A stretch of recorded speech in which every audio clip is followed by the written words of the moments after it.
À 21h, heure locale, un avion de ligne de la compagnie fictive Exercer en provenance de Guyane rate son atterrissage et s'écrase sur la piste numéro 2 de l'aéroport d'Orly. S'ensuit un incendie sur l'un des réacteurs et sur le train d'atterrissage. Le service de sauvetage et de lutte contre l'incendie des aéronefs d'Orly intervient immédiatement avec l'envoi de 4 véhicules d'intervention mousse.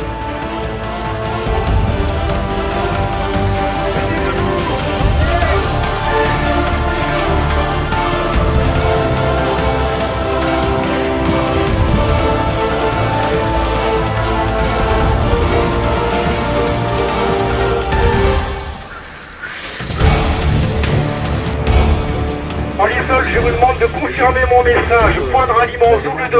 Je demande l'engagement des secours extérieurs. Je demande l'engagement des secours extérieurs. Confirmez-moi le message. Pompier leader demande l'engagement des secours extérieurs. Point de ralliement Zulu 2. Oui, TK 980 Alpha pour un état d'accident. Donc on nous demande un jalonnement en Zulu 2. Le directeur de la police aux frontières d'Orly se rend dans la salle de commandement située dans l'aérogare sud. Le préfet vient d'activer la disposition hors sec, chute d'aéronef. L'avion vient de Cayenne. Le jalonnement est en place, terminé. On attend les secours. Les quelques secours commencent à être regroupés en ZDI et vont être envoyés. Déjà des secours qui sont arrivés ? Oui, déjà des secours qui sont arrivés. 130 personnes à bord. À bord, 121 pax, 121 passagers, 9 membres d'équipage. La brigade de sapeurs-pompiers de Paris arrive sur les lieux avec des moyens lourds pour permettre l'évacuation des blessés bloqués dans la carlingue de l'avion.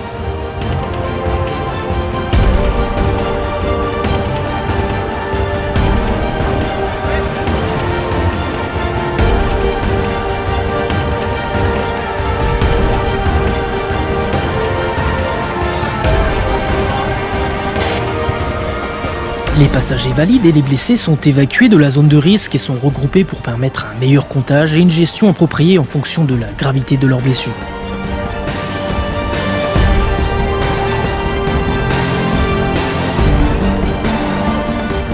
La gendarmerie des transports aériens met en place un périmètre de sécurité et s'assure qu'aucune personne ne quitte la zone.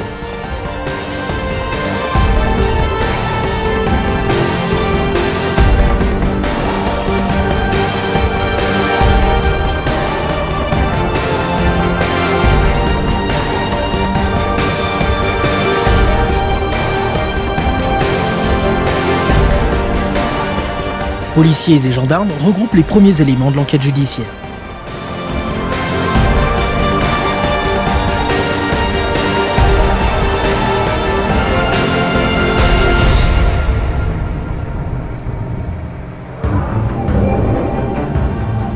« 30 minutes après la chute de l'aéronef, le préfet Pierre Dertout, directeur des opérations de secours, et Nathalie Bécache, procureure de la République, dirigent et coordonnent les services de secours tels que la BSPP, le SAMU 94 et la Croix-Rouge.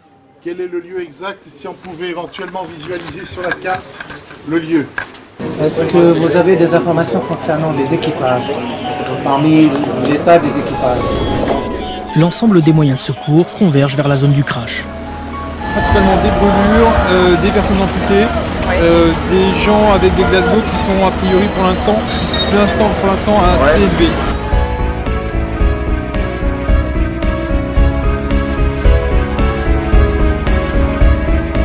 Un PC avancé est monté au plus près de la zone de crise pour centraliser les informations et donner les instructions aux différents intervenants.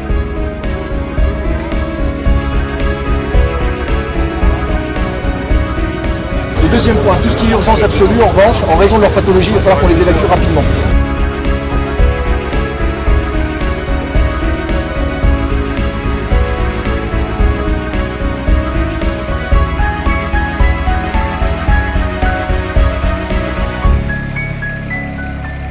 Le risque et l'embrasement généralisé de l'avion. Nous devons vraiment les sortir rapidement, effectuer une extraction rapide pour éviter toute propagation à l'ensemble de l'avion. Le temps est compté. Simultanément, les autorités et le personnel d'aéroports de Paris doivent accueillir les familles des victimes pour les tenir informées de l'évolution de la situation. Le directeur de cabinet du préfet du Val-de-Marne regroupe les personnels chargés de la prise en compte des familles. Ok, bon, qui est à la manœuvre? Donc c'est le docteur Romano et vous. Ok, Et ensuite, nous, on prend le relais. L'accès aux différentes salles est contrôlé par les policiers de la PAF. Non, nous a rien donné. Normalement, avec notre badge rouge, on nous a dit qu'on pouvait passer. Quatrième. Oui. Pour les familles. Vous allez m'accompagner. Bon, rappelle-le parce qu'il faut. Bon, on va vous amener. La tension est palpable. Moi je suis désolée, je pense qu'il va vraiment agir.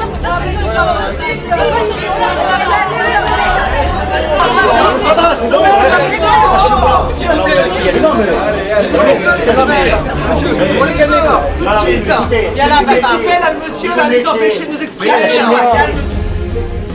Dans la salle de commandement, le préfet doit de son côté tenir informés les journalistes sur l'ampleur de la catastrophe. Un rendez-vous téléphonique est organisé avec une chaîne nationale. Pour l'instant, ça je ne peux pas vous l'indiquer. Ce que nous avons noté, c'est un feu à la fois sur un réacteur et sur le train d'atterrissage. Non, pour l'instant, on ne connaît pas la cause. Il y aura bien sûr des enquêtes qui seront diligentées sous l'autorité du procureur de la République par la GTA et aussi également des enquêtes administratives par le BEA. Mais pour l'instant, les raisons précises de l'accident ne nous sont pas connues. Pour la gendarmerie des transports aériens, l'enquête s'annonce délicate. On laisse travailler les pompiers en premier lieu, mais effectivement, ils nous laissent sur place, malheureusement, les cadavres. On prend cela en compte. Donc pour nous, le travail après sera la mise en place, effectivement, d'un quadrillage de zone, on appelle ça un quadrillage de zone, où il y aura après relevage des corps avec les constatations et ensuite le relevage de tout ce qui est traces et indices dans, sur et autour de l'épave.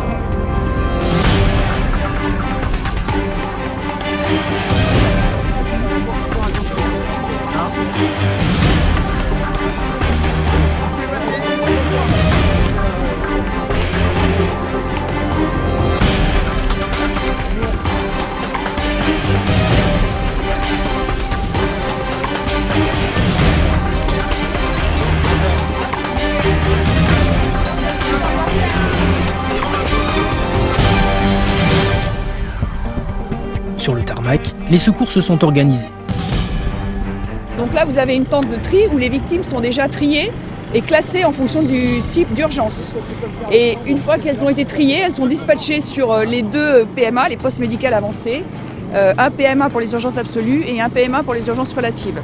Elles sont prises en charge médicalement au niveau de ces postes médicaux avancés par des équipes de réanimation préhospitalière, stabilisées et évacuées dans un second temps vers des établissements de soins.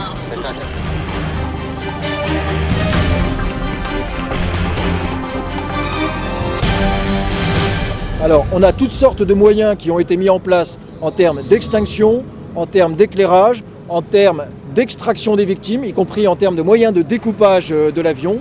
Et on a 2 points particuliers. J'ai une nappe d'hydrocarbures de 5000 litres qui est au sol et donc je vais engager des moyens de prélèvement et d'identification puis de récupération de cette nappe, d'une part. D'autre part, a priori, j'ai des personnes qui me manquent pour l'instant. Ce sont peut-être des personnes qui paniquaient, ont fui l'avion. Elles étaient à bord de l'avion, elles ont pu fuir. Donc j'ai engagé un escadron de la gendarmerie accompagné de 3 équipes cynotechniques de chiens pisteurs qui sont actuellement en train de rechercher ces personnes.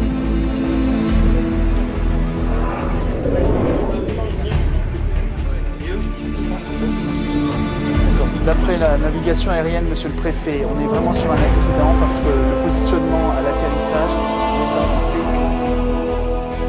que Le SAMU zonal nous propose de mettre en alerte 10 unités mobiles hospitalières sur Paris. Enfin Paris et autres départements de Petite Couronne.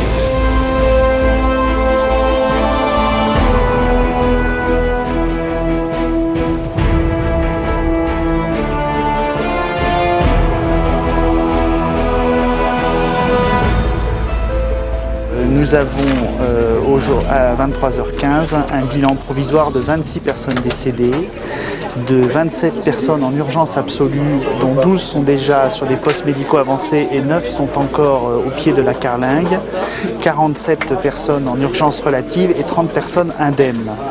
Vu l'ampleur du crash, le trafic sur l'aéroport d'Orly a été complètement interrompu, tant en arrivée qu'en départ. Alors il reste à faire un gros problème qui est celui de l'identification des victimes, du travail de la cellule psychologique vis-à-vis des attendants, des impliqués, tout le travail qui va être à faire de deuil puisqu'il y a 25 décédés, 27 décédés exactement.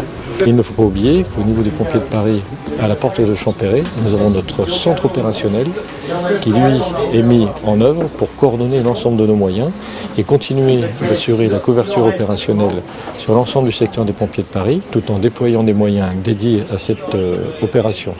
Ces moyens sur cette opération sont conséquents, puisque ce soir, vous avez une soixantaine de véhicules et plus de 260 sapeurs-pompiers de Paris sur le terrain.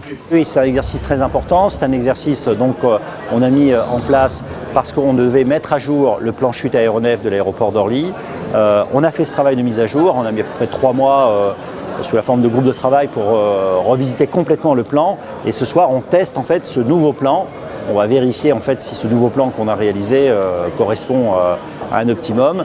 Et donc après-demain, on fait le retour d'expérience. Et à partir de ce retour d'expérience, on va modifier le plan, essayer de tirer les enseignements de cette soirée. Et on s'est donné pour objectif, à fin décembre, d'avoir un plan parfaitement mis à jour. 4 groupes ont travaillé dans le cadre de l'actualisation du plan. Des points spécifiques furent abordés comme la structure de commandement, la communication et l'information ou encore la chaîne d'alerte. 662 joueurs participaient à l'exercice. Près de 150 figurants, militaires ou personnels d'ADP ont endossé plusieurs rôles. Enfin, une équipe de 15 personnes s'est chargée d'accueillir des personnalités et des journalistes venus couvrir l'exercice. Frédéric Cuvier, ministre chargé des Transports, s'est vu présenter le dispositif. C'est à 2h du matin que l'exercice est stoppé.